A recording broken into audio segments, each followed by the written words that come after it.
इनकी सारी मनोकामनाएं, सारी इच्छाएं, सारी कामनाएं केवल अपने भगवान से होती हैं। अनेक अनेक विधान करके, पूजन करके ये ईश्वर से ही सब कुछ मांगते हैं और पाते भी हैं। तो क्या किया, बोले काम करो, सबसे पहले तो इनका पूजन विधान बिगाड़ो। तो अंग्रेजों ने ही भारत में सबसे पहले गाय काटना शुरू किया।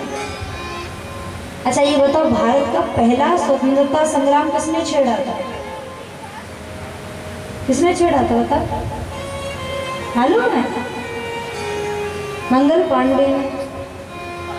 मंगल पांडे ने सबसे पहले भारत को स्वतंत्र कराने का सबसे पहले स्वतंत्र संग्राम उन्होंने छेड़ा था। बाद में आज जितने भी आए भैया, और क्यों किया था, कारण बताओ? कारण तो पता होगा। अंग्रेजी सेना में काम किया करते थे, तो हिंदू और मुसलमान दोनों को धर्म से भ्रष्ट करने के लिए अंग्रेजों ने गाय और सुअर की चर्बी से कारतूस बनाए। मुसलमान को सुअर हराम है, और हिंदू अगर गौमांस मुख में दे तो ये भ्रष्ट हो जाएगा। यही तो किया था दोनों को भ्रष्ट करने के लिए। गाय समाप्त कर दो, इनका धर्म समाप्त हो जाएगा। और जब उनको पता चला कि जब तक हम पर अत्याचार हो रहा था तब तक तो हम सह गए, पर जिसको हम भगवान कहते हैं, जिसको हम देवी मान के पूजते हैं, जो चलता फिरता मंदिर है, उस गौ माँ की हत्या होने लगी है। तब उन्होंने हुंकार भर दी, अब तुम इस भारत में रहने के योग्य नहीं। जितना भी अधर्मी होगा सबसे पहले दो लोगों पर प्रहार करेगा, ब्राह्मण और गौ पर, क्योंकि गौ सनातन धर्म की जड़ है। गाय के ही गोबर से भाई यज्ञ मंडप हो, चाहे मंदिर हो, कोई भी पूजन विधान हो, जब तक गाय के गोबर से नहीं लिपोगे देवताओं के बैठने योग्य भूमि नहीं होती। कितना भी भैया मार्बल लगवा लेना, लेकिन देवताओं को बिठाना है तो गौ के गोबर से लिपना पड़ेगा। विधान है शास्त्र का। और कोई जानवर इतना पवित्र है कि जिसका मल भी इतना पवित्र कहा गया हो, पूजन में जिसका उपयोग होता। आज भले ही कोई कुतर्क करता रहे, परंतु ये सत्य है, सनातन धर्म की परंपरा है। लोग एक बड़ा कुतर्क करते हैं कि शिव जी को दूध क्यों चढ़ाते हो, है व्यर्थ होता है।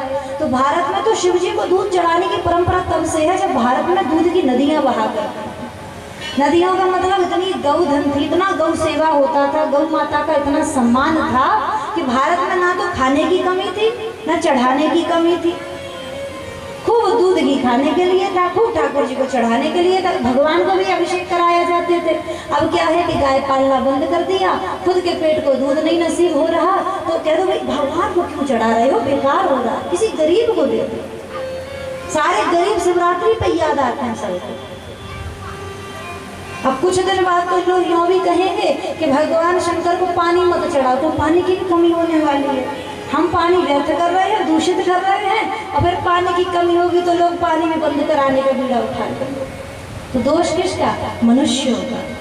हमने अपने कार्य छोड़ दिए, हमने अपनी खुद की संपत्ति नष्ट कर ली, हमने स्वयं को गरीब कर ली। भारत कोई गरीब देश था? आज भारत को गरीब देश कहा जाता, गरीब देश। इसी भारत में 50 से 100 साल पहले, ज्यादा नहीं, 50 साल से 100 साल पहले चांदी और सोने के सिक्के बाजार में चलते थे।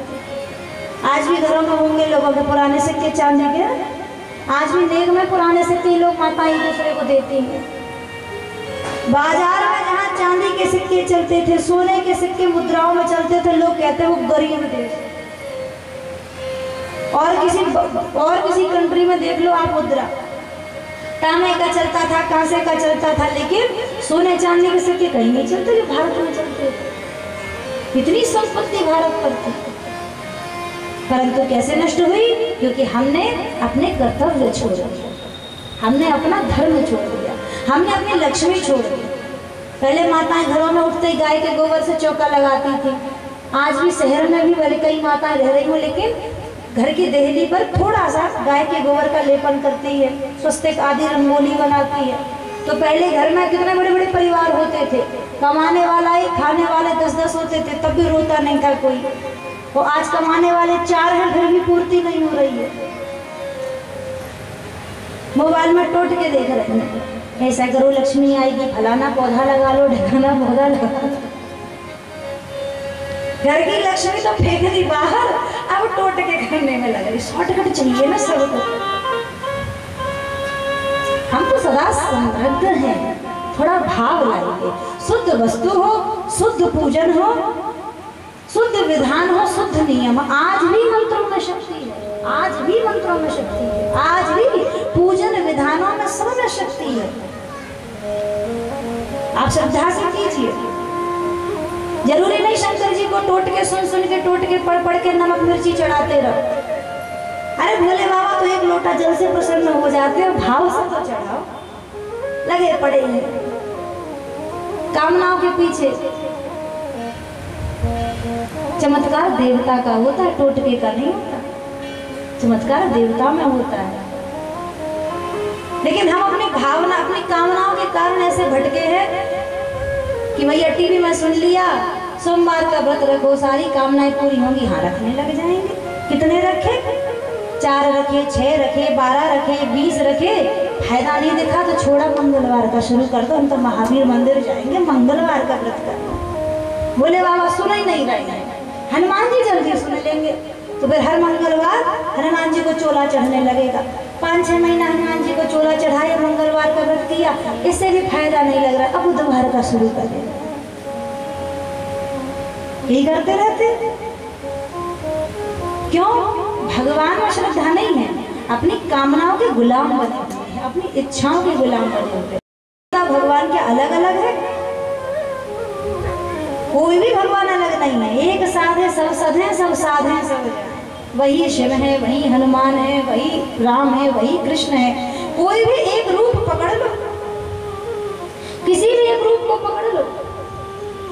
लोग जीवन भर ये सोचते रहते हैं क्या जपे, क्या जपे, राम जपे, कृष्ण जपे, राधा जपे, ओम नमः शिवाय जपे, क्या जप ले। अरे भैया कछू जप लो, एक ही का नाम है, उन्हीं का नाम राम है, उन्हीं का नाम कृष्ण है। घर का एक बेटा होता है, घर के सारे सदस्य अलग अलग नाम से बुलाते हैं। दादी कहेगी भोला राम, दादाजी कुछ और नाम धर देंगे, दादी मैया कुछ और नाम धर देगी, पिताजी कुछ और नाम रख देंगे, भाई बहन कुछ और नाम से चढ़ाएंगे, विद्यालय जाएगा तो कोई और नाम हो जाएगा। होते ना कहीं, है तो एक ही आदमी, सुनेगा तो सबकी। बालक तो उतनी भाषा में कुछ भी बोले, मैया समझती है ना कि क्या कह रहा है। ऐसा ही किसी भी नाम से पुकारो, एक ही का नाम है। जो मुंह पे आ जाए वही जप लो। राम राम आ जाए, राम राम कह लो। मंदिर में डेग बज गया, जय माता दी होने लगी, जय माता दी जप। कहीं से भैया मंदिर से आवाज आ गई, हनुमान चालीसा होने लगी, हनुमान चालीसा जप लो। एक ही के नाम है। जो मुख से नित्य होन भजन होना चाहिए। भटकोगे कब तक? जब तक कामनाओं के गुलाम न रहोगे। अपनी कामनाओं के लिए भगवान को पूजोगे तो दर दर भटकोगे, और जिस दिन भगवान के लिए भगवान को भजोगे, भटकना बंद हो जाएगा। जीवन में भटकना ही बंद हो जाएगा। भोले बाबा को भी जब चढ़ाओगे तो यही मांगोगे, अगर हम ठाकुर जी से प्रेम करें और पूजा हम भोले बाबा की कर रहे हैं तो वहाँ भी यही मांगेंगे, बिहारी जी कब दर्शन देंगे। सती मरत हरि सन वर मांगा, जन्म जन्म शिव पद अनुरागा। सती जो मरी तो स्तुति किसकी करी? नारायण की। लेकिन प्रेम शिव जी से है तो मांगा किसको? शिव जी को मांगा। ये प्रेम होता है। जब तक प्रेम नहीं होगा, देखो भगवान को मानना, भगवान को प्रेम करना दोनों ही अलग चीज है। भगवान को मानोगे तो भगवान से मांगते रहोगे, और भगवान से प्रेम हो जाएगा तो मांगना छोड़ दोगे, फिर तो केवल भगवान को पाने के लिए बनो। प्रेम करना और मानना दोनों ही अलग स्थिति है। और प्रेम करने पर जीव स्वतंत्र हो जाता है। कामनाओं से स्वतंत्र हो गए तो बंधन से स्वतंत्र हो गए, इच्छाओं से स्वतंत्र हो गए, संसार से स्वतंत्र हो गए। ठाकुर जी से प्रेम करना सीखिए। प्रेम से प्रकट हो ही मैं जाना। प्रेम होगा तो आनंद भी अनुभव होगा। आनंद के रूप में सबके हृदय में भगवान बैठे हैं। दूध में घी होता है, लेकिन घी बनाने के लिए परिश्रम करना पड़ेगा। दूध का पहले दही बनाओगे, दही बनाकर प्रतीक्षा करोगे, रात्रि भर जमेगा, सुबह फिर उसका मंथन करोगे। कितनी बार मथना पड़ेगा? 1 बार कि 2 बार? अरे पहले तो माता सवेरे सवेरे से उठ के कसरत किया करती थी। हमारी भी नानी जी के घर में बड़ी बड़ी मटकी होती थी। अब इतनी बड़ी मटकी में अकेली एक महिला तो दही मथ नहीं सकती, तो मोहल्ले की 4-5 औरतें बैठी रहती थी।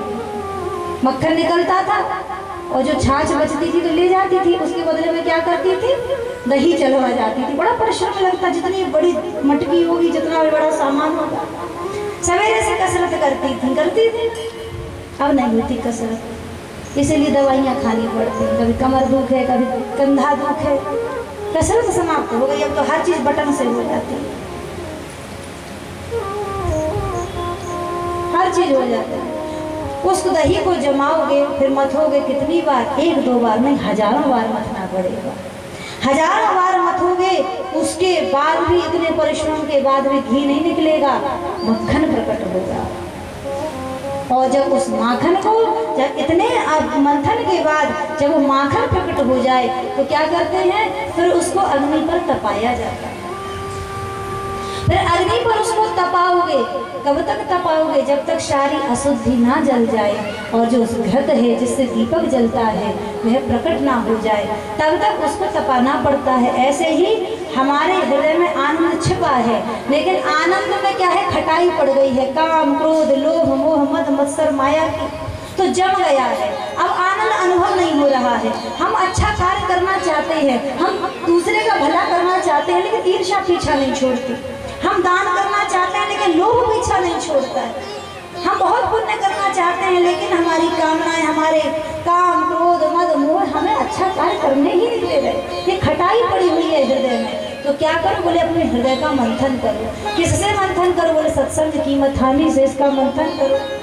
मुँह रहो रसिकाओ बाग का। कितनी बार मंथन करें, कितनी बार कथा सुने, कितनी बार सत्संग करें। बोले एक बार मथने पर जब मक्खन नहीं निकलता तो एक बार कथा सुनने पर तुम्हारे हृदय का आनंद कैसे उत्पन्न होगा। हजारों बार कथा सुनो, जहाँ मिले जब मिले भगवान की कथा सुनो, धीरे धीरे हृदय की जो खटाई है वो दूर हो जाएगी। काम क्रोध लोभ मोह धीरे धीरे तुम्हारा कम होगा, तो वह जो आनंद रूपी माखन है उसका उदय होगा। अरे मेरे तो मन में ही आनंद भरा है, सारा सुख तो मेरे मन में ही है, और मैं दुनिया में सुख ढूंढ रहा। सुख मेरे मन में ही है, सुख आपके भीतर ही है। रसगुल्ला मीठा होता है, लेकिन किसी बीमार को खिलाओ उसको मीठा लगेगा, उसका मन अच्छा नहीं है, उसको अब मीठा नहीं लगेगा। तो वस्तु में मिठास नहीं है, मिठास आनंद हमारे हृदय में है। हमारा हृदय प्रसन्न है, हर चीज़ अच्छी लगेगी, हर परिस्थिति में जीवन भी हमारा निकल जाएगा। लेकिन अगर हमारे मन की स्थिति अच्छी नहीं तो साधारण परिस्थितियों में भी हम घबराएंगे, दुखी ही रहेंगे, सब कुछ होने के बाद भी चिंता में ही रहेंगे। इसलिए सत्संग कीजिए, भगवान की कथा सुनिए। जिनको जीवन में मिला सत्संग है, जिनको जीवन में मिला सत्संग है, उसे हर घड़ी आनंद ही आनंद है, उसे हर घड़ी आनंद ही आनंद है। जिसको जीवन में मिला सत्संग है, जिसको जीवन में मिला सत्संग है, तुलसी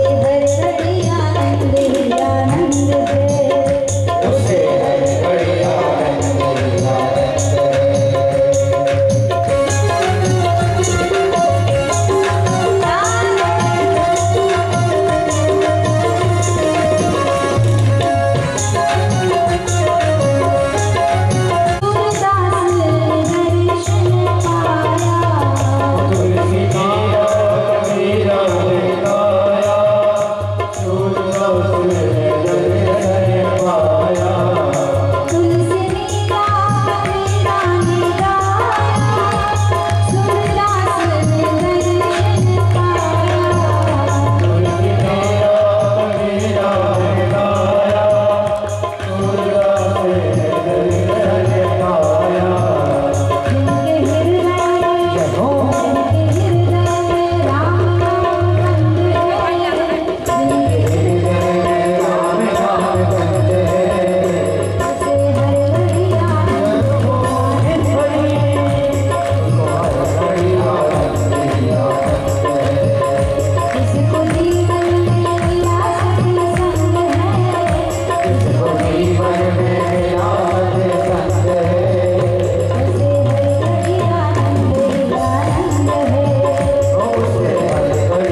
जीवन सच्चाई में ढल गया, उसकी मुश्किल का पल भी ढल गया।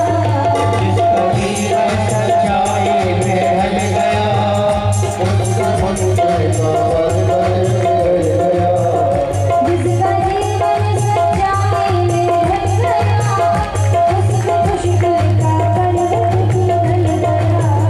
जिसका जीवन सच्चाई में ढल गया, उसकी मुश्किल का पल भी ढल गया। उनके होठों में, जय हो, जय हो।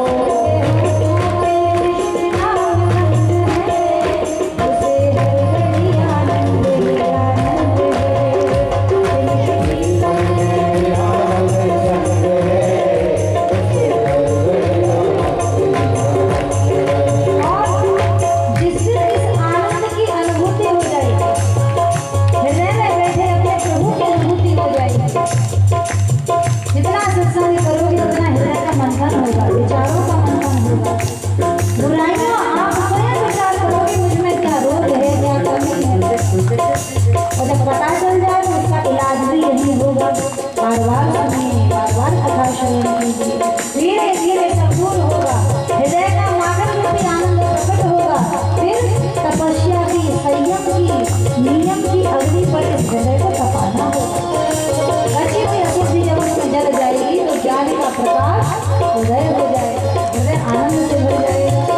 और जिसको यहाँ आनंद मिल गया तो वो कैसा हो जाता है? स्वर्ग जाने की इच्छा नहीं है, मुक्ति पाने की इच्छा नहीं है। स्वर्ग जाने की इच्छा नहीं है, मुक्ति पाने की इच्छा है। ओसे हर घड़ी आनंद ही आनंद है। जिसको जीवन में मिला सके संग है, वो जिसको जीवन में मिला सब है।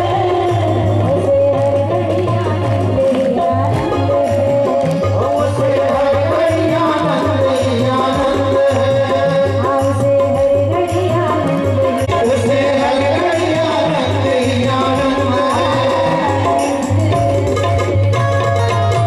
बोले श्री बांके बिहारी लाल। वही आनंद स्वरूप परमात्मा। तो भगवान ने कही मैं नारायण हूँ चाहे भगवान हूँ, तुम्हें याद का बोले हमें कछूना है, हमें तो बस यूँ बता दे तू अगर नारायण है तो तेरे पास वैकुंठ भी होएगो ना। जा वैकुंठ के ताई सबरे संत महात्मा ऋषि मई भजन करते फिरे, माला करते फिरे। तो लाला हमें तो बस तेरे को वैकुंठ देखना है कि कैसे है, क्यों सबरे बाबा जी मरे जावे वैकुंठ जावे, हमें तो बस वो वैकुंठ दिखाई दे। ठाकुर जी बोले पक्को देखना चाह, बोले हाँ हम पक्को देखना चाहें। तो भगवान लेके गए एक कुंड के पास लेके गए। आज भी उस कुंड का नाम है ब्रह्म कुंड। वृंदावन आप आएंगे तो रंगनाथ मंदिर जहाँ सोने का खंबा है उसके बगल में ही है ब्रह्म कुंड। सबको लेके ठाकुर जी घर बोले लगाओ यहाँ में छला। ग्वाल वाल बोले भैया वैकुंठ दिखावे लायो है कि सही में मारवे लायो कि लगाओ यहाँ में छला। लगाओ तो सही, तो वैकुंठ दिखाओ। और धड़ाम धड़ाम सारे मित्र वहाँ में कूद गए और वहाँ में कूदते ही पहुँचे सीधे वैकुंठ में। अब वैकुंठ में पहुँचे, ऐसी सुंदर शोभा, चारों ओर ऐसे विशाल विशाल मणि रत्न खम्भ, सुंदर सुंदर स्वर्ण के जगमगाते हुए महल, सुंदर सुगंधित वायु और एकदम शांति। कहीं पर मुनि लोग ध्यान लगाए बैठे हैं, कहीं ऋषि मुनि माला लिए बैठे हैं, कहीं कोई योगी समाधि लगाए बैठे हैं। पूरे वैकुंठ में ऐसा सुंदर वातावरण, बिल्कुल शांति। तो बार बोले भैया जी हम कहाँ गए, यहाँ तो कोई बोले ही ना है, यहाँ तो सब चुप बैठे हैं। और ये लाला कहाँ को हमें अकेले यहाँ छोड़ के नई जगह आ रहे हैं, कोई बोले है ना कहूँ तो पता तो पूछो, गली पूछो कहाँ को चले जाए। तो धीरे धीरे आगे बढ़े तो एक सुंदर विशाल द्वार था।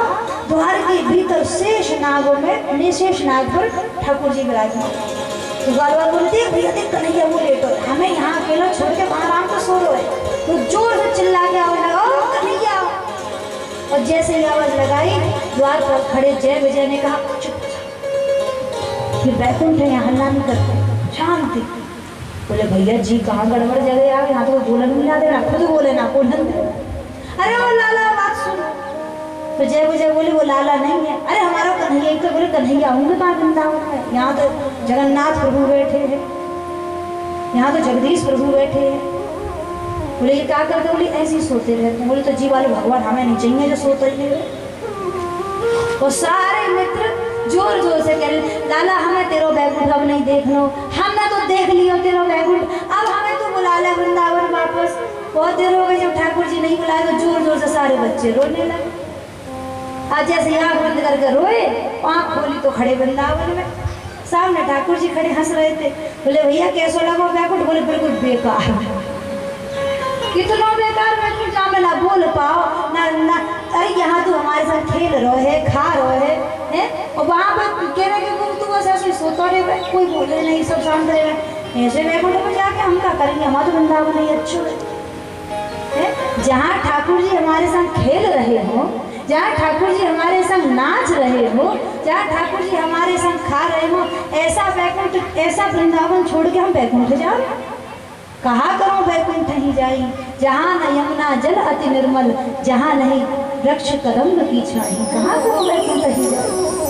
ब्रज के लोग संत कहते हैं प्रभु हमें ना स्वर्ग चाहिए ना मुक्ति चाहिए, क्या चाहिए? बोले हमें बार बार जन्म चाहिए, लेकिन वृंदावन में। और वृंदावन में भीड़ ज्यादा हो गई तो सबने वृंदावन में जन्म ले लोगे तो बहुत भीड़ रह जाएगी। तो बोले काम करना, मोर बना देना, बंदर बना देना, यहाँ का लता पता बना देना, कि मोरा हूँ बनाओ तो बनाओ वृंदावन को, कि नाच नाच कुहक कुहक शाम को रिझाऊंगो, बंदर बनाओ तो बनाओ वृंदावन को, कूद कूद डारन पे शाम को मनाऊंगो। अरे भिक्षुक बनाओ तो बनाओ वृंदावन को, मांग मांग टूक हरि भक्तन के खाऊंगो, और वृंदावन की कुंज गलियन में आठयाम श्यामा श्याम श्यामा श्याम गाऊंगा। जो भगवान के भजन में आनंद है वो आनंद स्वर्ग वैकुंठ में भी नहीं है। जो आनंद भगवान की कथा में है ये आनंद स्वर्ग के सुखों में भी नहीं है। जिसने ये आनंद पा लिया, ये अनुभव कर लिया, उसकी सारी इच्छाएं ही मर जाएंगी। वैकुंठ जाने की, स्वर्ग जाने की सब इच्छाएं ही समाप्त हो जाएंगी। कहा करो वैकुंठ ही जाए, यही मांगोगे प्रभु बार बार भवे भवे यथा भक्ति पावयोस्तव जायते। बार बार संसार में जन्म मिले और आपके चरणों की भक्ति मिले, हम यूं ही बैठकर आपकी कथा सुने, यूं ही बैठकर आपका कीर्तन करें। ये आनंद कहीं नहीं, कहीं पर। अहो हमेशा किंकार शोभनम, देवता भी मनुष्यों की इसलिए सराहना करते हैं कि धन्य है मनुष्य जिसको भगवान ने सत्संग दिया, अपनी कथा दी, अपना कीर्तन दिया है। यही ब्रह्मानंद है। यहाँ बैठोगे आनंद स्वरूप परमात्मा के पास ही आनंद मिलेगा, भगवान के पास ही आनंद मिलेगा। नंद घर आनंद भयो। आज महाराज दशरथ के घर आनंद का अवतार हो गया। बड़े बड़े देश के राजा महाराज, चक्रवर्ती सम्राट महाराज दशरथ, जो आ रहा है, जो मांग रहा है वह मिल रहा है, जो जिसको अश्व चाहिए अश्व दे रहे हैं, जिसको हाथी चाहिए हाथी दे रहे हैं, जिसको स्वर्ण चाहिए स्वर्ण दे रहे हैं, जिसको गहने चाहिए गहना दे रहे हैं। नाच नाच कर पूरे अयोध्यावासी भगवान श्री राम का जन्मोत्सव बड़ा ही भव्य रूप से मना रहे हैं। अबीर गुलाल और धूप आदि जलाकर ऐसा वहाँ वातावरण कर दिया गया कि कहते हैं कि 1 महीने तक रात नहीं हुई और अयोध्या वासियों को पता भी नहीं चला, क्योंकि इतना हवन का, धूप का, अबीर गुलाल का ऐसा अंधेरा हो गया कि लोगों को लगा रात हो गई। लेकिन तुलसीदास जी कहते हैं मास दिवस कर दिवस भा, मर्म न जाने कोई, रथ समेत रवि था क्यों, निशा कवन विधि हो। भगवान सूर्य को जब पता चला मेरे सूर्य वंश में भगवान अवतरित होने वाले हैं, तो रथ की लगाम पकड़कर ठीक 12 बजे वहीं खड़े रहे। और जब उत्सव शुरू हुआ भगवान राम के जन्म का, ऐसा अद्भुत उत्सव शुरू हुआ कि भगवान सूर्य तो आश्चर्यचकित होकर देखते ही रह गए। 1 महीने तक भगवान सूर्य का रथ आगे ही नहीं बढ़ा। 1 मास तक अयोध्या में रात्रि नहीं हुई। 1 मास ऐसा आनंद भगवान के आने पर हुआ। क्या होता है ना, जो सुख की घड़ी होती है, आनंद की घड़ी होती है, वो बहुत जल्दी निकल जाती है। जिसके घर में शादी ब्याह होता है उनके घर वालों को दिन रात का पता नहीं चलता, ना भूख लगती है, ना प्यास लगती है, ना नींद आती है।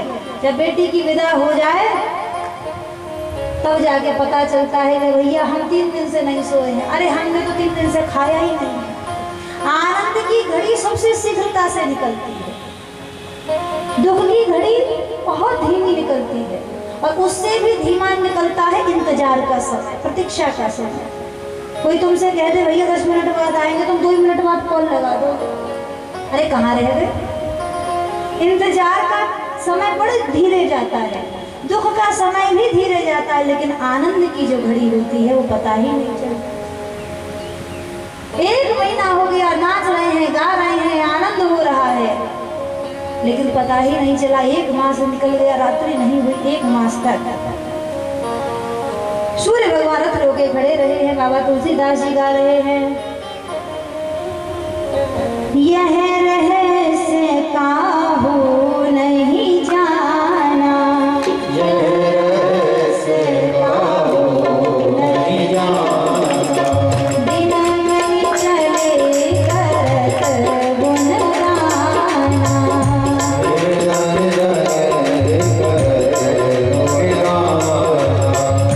देखी महोत्सव सूर्य मुनि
नाना, परंतु ये रहस्य किसी ने नहीं जान पाया। ऐसे आनंद में सब मग्न थे।